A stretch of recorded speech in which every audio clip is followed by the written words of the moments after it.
In the mid-19th century, deep in the heart of South America, one small nation stood apart. It was armed, disciplined, and fiercely independent. This was Paraguay. Landlocked and surrounded by giants, it had defied the odds. While its neighbors relied on foreign trade and influence, Paraguay built its own industries, its own railway, and its own powerful army. The spirit of national pride filled the air, but so did a deep-seated fear of foreign domination. Paraguay saw itself as a fortress, a bastion of self-reliance in a continent of compromise. At its head stood a man who embodied this spirit, Marshal Francisco Solano López. Ambitious, proud, and educated in Europe, López saw himself as a Napoleon of the Americas. He inherited from his father a nation that was prosperous and militarized, and he was determined to see Paraguay's influence grow. He was a leader who believed in destiny, both his own and his country's, and he was ready to challenge anyone who stood in its way. He wouldn't just defend Paraguay, he would project its power across the continent. The stage was set for a confrontation, and López was not a man who shied away from conflict. The spark that ignited the continent came from a small neighboring country, Uruguay. For years, Uruguay had been torn by civil war between two factions, the Blancos and the Colorados. When Brazil, a regional superpower, decided to intervene in 1864 to support the Colorados, López saw a direct threat. He believed that if Brazil could dominate Uruguay, Paraguay would be next. The delicate balance of power in the Rio de la Plata region was collapsing. In the shadowy halls of power, diplomatic letters were exchanged, maps were unrolled, and tensions reached a boiling point. For López, Brazil's move was an act of aggression that could not be ignored. He issued an ultimatum, but Brazil pushed forward. López had a choice, back down or go to war. He chose war. In late 1864, Paraguay struck first, launching a surprise offensive. Paraguayan forces seized a Brazilian ship and then invaded Brazil's Mato Grosso province. The initial assaults were swift and successful, catching the empire off guard. López believed a quick, decisive war would force his enemies to the negotiating table and secure Paraguay's position. To expand the war, he then requested permission from Argentina to march his troops across its territory to attack Brazil and aid his allies in Uruguay. Argentina, officially neutral, refused.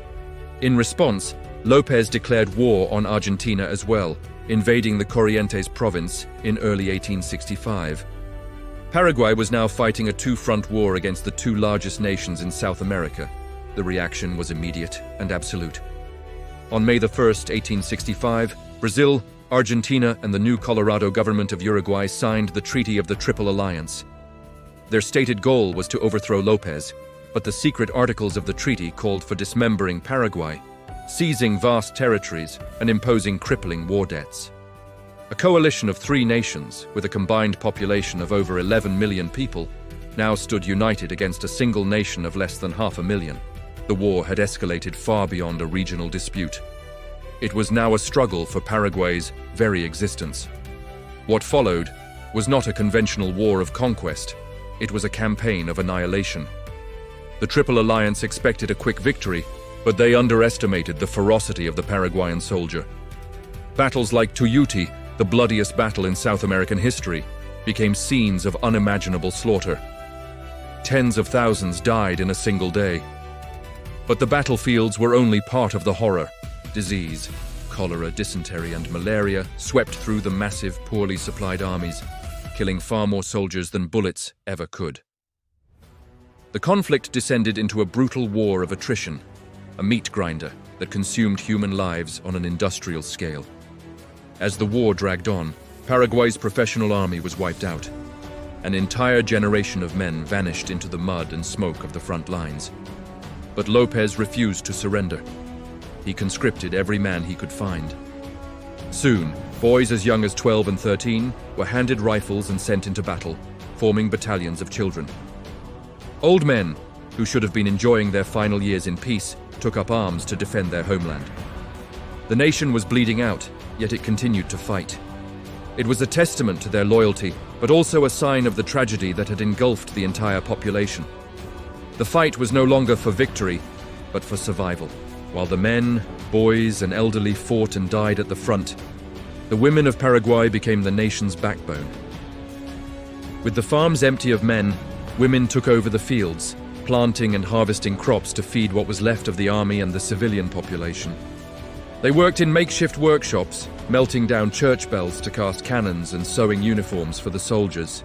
They served as nurses on the front lines and formed supply lines, carrying food and ammunition on their backs through treacherous terrain.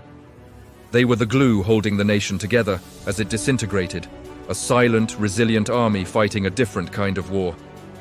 By 1869, the war was lost. The Triple Alliance had captured the capital, Asunción, and installed a provisional government. But López refused to concede defeat. He and the remnants of his army, a phantom force of wounded veterans, children, and a few loyal officers, retreated into the rugged, unforgiving wilderness of northern Paraguay. For over a year, they were hunted like animals. The Brazilian army, led by the determined Duke of Caxias's successor, pursued them relentlessly through dense jungles and flooded swamps. It was a desperate, harrowing chase, a final agonizing chapter in a war that had already destroyed a country. On March 1st, 1870, the end finally came. At a remote camp in Cerro Cora, near the Brazilian border, the last few hundred Paraguayan fighters were surrounded. López, already wounded, fought on horseback until he was knocked to the ground. He dragged himself to the bank of a nearby stream. When Brazilian officers offered him a chance to surrender and save his life, he refused. With his last breath, he uttered the words that would become legendary in Paraguay. "Muero con mi patria!" I die with my country. And then he was gone. The aftermath was a scene of almost post-apocalyptic silence.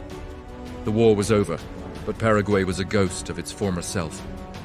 While precise figures are debated, historical estimates suggest that the nation lost over half its population.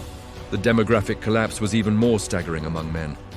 Some studies suggest that up to 70%, possibly more, of Paraguay's adult male population perished.